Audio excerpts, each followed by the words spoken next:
Good move.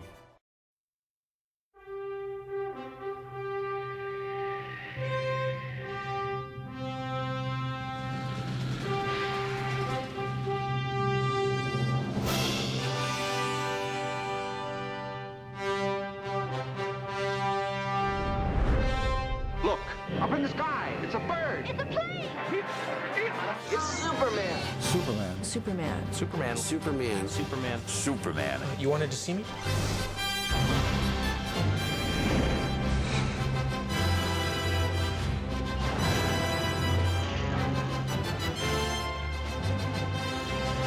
There have been a lot of cynical heroes and a lot of angst-ridden heroes. With Superman, you get sort of a light at the end of the tunnel. He's a noble character and he's idealistic. He's powerful and he knows it. Superman has had a very diverse history. He has been used as propaganda material. He's been in good movies, he's been in bad movies. He's been in good television, he's been in bad television. But through all of that, the character of Superman has always suited the times. I first became aware of Superman watching the George Reeves television series when I was a kid. I loved it. He could knock over a wall, or pick up a car, do these different things. So you can imagine yourself doing these things. George Reeves would run up and bounce out the window. I would try to mimic that. I mean, who didn't? Superman! Am I glad to see you? Golly, Superman, you could have come in through the door. Well, this seemed a little more spectacular. George made the entrances he did because he fell once on wires in one of the very first shows. They were flying him in like Peter Pan, and the wire broke, and he fell. And he said, "That's it."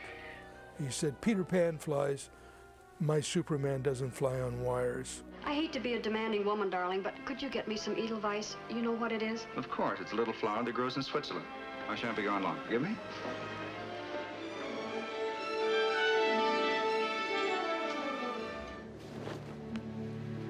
Good evening, Miss Lane. Hi. The first Richard Donner film spoke to me a lot because Christopher Reeve brought that character to life. I believed the man could fly. Easy, miss. I've got you. You've got me! Who's got you?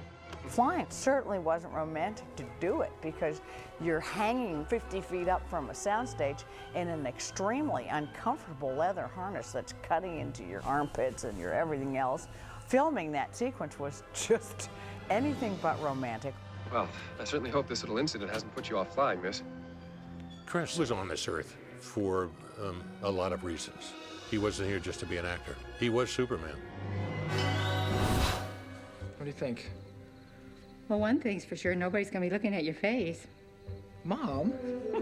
Well, they don't call them tights for nothing. Lois and Clark, how do you show Superman doing all these incredible things on a TV budget in the 90s? You make it a little more domestic and you make it charming. Dean Cain had enormous charm. For me, it was a fantastic experience to step into that role, to start my career, but there were a lot of battles to fight along the way. I wanted us to push it to the next level and let them have children and just get crazy and explore new territory.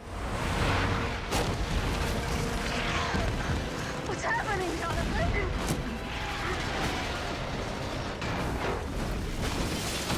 Smallville tells a very specific story. It's the story of young Clark Kent growing up on the farm. In Smallville, Superman doesn't exist. It's the whole idea of the show is how is he going to live in the world? What is he going to be? Will he have to keep this secret forever? Your real parents weren't exactly from around here. Where are they from? Clark, you've been gone a long time. But not even you can stop the world from spinning. With Superman Returns, I wanted to respect the fact that Richard Donner's film is a classic. So I would then tell a return story. He's been gone, and then he comes back, and the world's moved on, and he has to sort of reclaim his place in the world. Clark has been doing a little soul searching for the last couple of years. Must be tough coming back. Superman has to feel, look, and sound as though he's stepped out of our collective consciousness of who that character is. And Brandon Routh, for me, embodied all the aspects of that character. He's Clark Kent on the farm, Clark Kent in the newsroom, the bumbling Clark. So you've met the Munchkin? Well, it's great to finally meet you. I've heard so much. And then finally Kal-El, the last son of Krypton, with all the majesty and honesty and virtue that you expect from Superman. Brandon has those qualities rather inherently. Well, there are a lot of different feelings that I had wearing the suit. Some days I enjoyed it, some days I really wanted to be back in a three-piece suit and be Clark. Hey, can I ask you something? Have you ever been in love? Sounds cheesy, I know. The struggle with Superman is he wants to have that semblance of real life and of having Lois Lane, and of having a family, all those things. Even though you've been raised as a human being, you are not one of them. They can be a great people, Kal-El. They wish to be.